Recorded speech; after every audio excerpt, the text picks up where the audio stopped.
Hello अस्सलाम वालेकुम, how are you all. I hope आप लोग फ़ाइन होंगे। और लास्ट वाली वीडियो आप लोगों ने देखी और माशाल्लाह से बड़े उस पर कमेंट्स भी आए और बहुत सारे लोगों ने उस पर कहा कि इट वाज़ वेरी हेल्पफुल। और मेरी भी यही कोशिश रहती है कि कुछ ऐसी वीडियोस बनाऊं कि आपकी इंफॉर्मेशन में इजाफा हो और आपकी चीज़ों में आसानी हो। सो आज जो गाइस हम लोग चीज़ें डिस्कस करने वाले हैं, सबसे पहले तो आपको एंड तक वीडियो देखनी है और सब्सक्राइब करना नहीं भूलना। So stay tuned, subscribe my channel.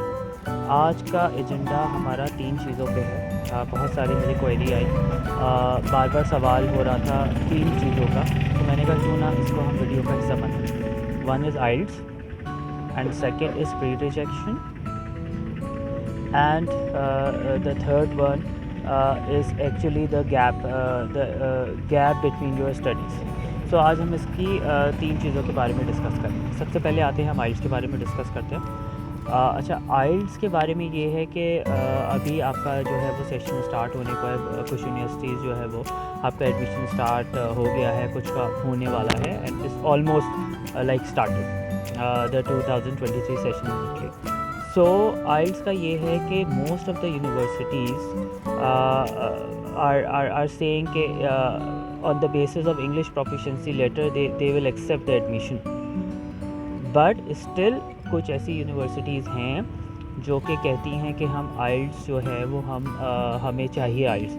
सो और अभी जिन यूनिवर्सिटीज़ को चाहिए भी होता है ना, वो इनिशियल स्टेज में नहीं चाहिए होता। तो आप सबसे इसका बेस्ट आंसर ये है कि हाँ, आप अगर मुझसे पूछोगे कि इटली में एडमिशन बगैर आइल्स के हो जाता है तो हो जाता है। मैं खुद आइल्स के बगैर इंग्लिश प्रोफिशिएंसी लेटर की बुनियाद पे हूँ मैं, और बहुत सारे मेरे जान पहचान और दोस्त जो है वो बगैर आइल्स के हैं, तो बिल्कुल हो जाता है। लेकिन फिर भी आपको नहीं पता कि एम्बेसी अपनी कुछ कंडीशन आगे जाके लगा ले, तो एटलीस्ट आप जस्ट प्रिपेयर योरसेल्फ। और मैं मेरे पास जितने भी केसेस हैं और जितना भी मैं कंसल्टेंसी का काम कर रहा हूँ, मैं उनसे कह रहा हूँ just prepare yourself for the IELTSing. और जब मैं आपको कहूँ कि आप आइल्ट्स कर लो और कुछ यूनिवर्सिटीज़ की डिमांड हो तो उस वक्त आइल्ट्स कर देना, क्योंकि ये एक बहुत एक्सपेंसिव आपका टेस्ट होता है। तो आप जो है वो जब भी करोगे जब वो हाई रिक्वायरमेंट हो या कंपलसरी हो। सो ये वाली बात है, लेकिन आइल्स के बगैर एडमिशन हो जाते हैं, पहली बात ये। अच्छा, दूसरी एक चीज़ है जो स्टूडेंट में बहुत ही ज़्यादा कंफ्यूजन है, वो है आपका प्री रिफ्यूज़ल फॉर्म। कराची में ख़ास तौर पे स्टूडेंट्स को प्री रिफ्यूज़ल मिलते हैं, प्री रिफ्यूज़ल लेटर मिलते हैं, उनको पासपोर्ट या डॉक्यूमेंट्स दोबारा नहीं मिलते। तो बहुत सारे स्टूडेंट को ऐसे लगता है कि वो रिजेक्शन हो गई, वो रिजेक्शन नहीं होती। अगर आप उसको लेटर को सही तरह पढ़ो, प्री रिजेक्शन इटसेल्फ, वो वर्ड क्या बता रहा है कि प्री, अभी रिजेक्शन नहीं हुई है। एक्चुअली होता ये है, वो फॉर्म में कहते हैं कि हमें कुछ एम्बिग्विटीज़ और कुछ कंफ्यूजन है regarding your documentation thing, regarding your financial thing, तो आप उसको क्लैरिफाई कर दो। उनका मतलब सिर्फ ये होता है, अगर वो पूरी रिजेक्शन करते तो वो आपका पासपोर्ट और डॉक्यूमेंट भी वापस करते हैं। मैं कराची वालों के लिए बात कर रहा हूँ खासतौर पर। सो उन्होंने आपको पूरे डॉक्यूमेंट्स वापस नहीं किया, वो आपको 10 डेज़ का टाइम देते हैं और कहते हैं विद इन 10 डेज़ आपको जो है वो आपको कवर लेटर देना है या उसको जस्टिफिकेशन देनी है। सो वो जस्टिफिकेशन आपको विद एविडेंस बड़ी स्ट्रॉन्ग देनी होती है। मैं कोई जानता हूँ, कोई 3 से 4 लोग जानता हूँ जो प्री रिजेक्शन के बाद उन्हें वीज़ा मिला, उन्हें 2-3 साल भी हो गए और कुछ तो पिछले साल के भी हैं। सो किसी को अगर प्री रिजेक्शन मिला है अभी भी, उसके पास 10 दिन का टाइम है। एक मेरे पास बच्चा है जो कि कल बिल्कुल ही मस्जिद में जाके बैठ गया था और रोना उसने जो है वो शुरू हो गया था कि तो मैंने उसे मैसेज किया कि कम ऑन, ये प्री रिजेक्शन ये है कि बी पॉजिटिव। आप अपना जवाब जो है वो, उसका जो लेटर का जो एविडेंस है जो आपको एम्बेसी को सबमिट कराना है, वो आप एविडेंस के साथ बेस करो और एक्सेप्ट हो जाता है, आपको वीज़ा प्री रिजेक्शन के बाद भी मिल जाता है। So just clear about this thing and clear all the myths you have in your mind regarding pre refusal form और pre rejection form. I hope it is clear now.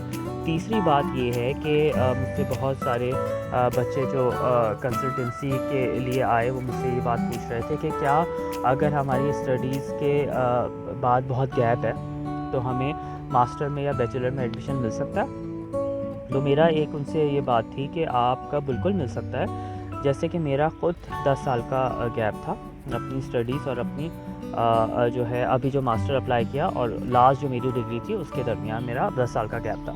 हाँ, एक बहुत इम्पॉर्टेंट बात है कि उसके बीच में अगर आपके जॉब कर रहे हो और एक्सपीरियंस लेटर आपके पास शामिल हैं तो वो बड़ा हेल्पफुल होगा आपको। यानी कि आप एविडेंस के तौर पे एक्सपीरियंस लेटर लगाओ कि अगर मेरा गैप था तो I was doing job. Masters वालों के लिए तो ये बहुत क्लियर चीज़ हो गई।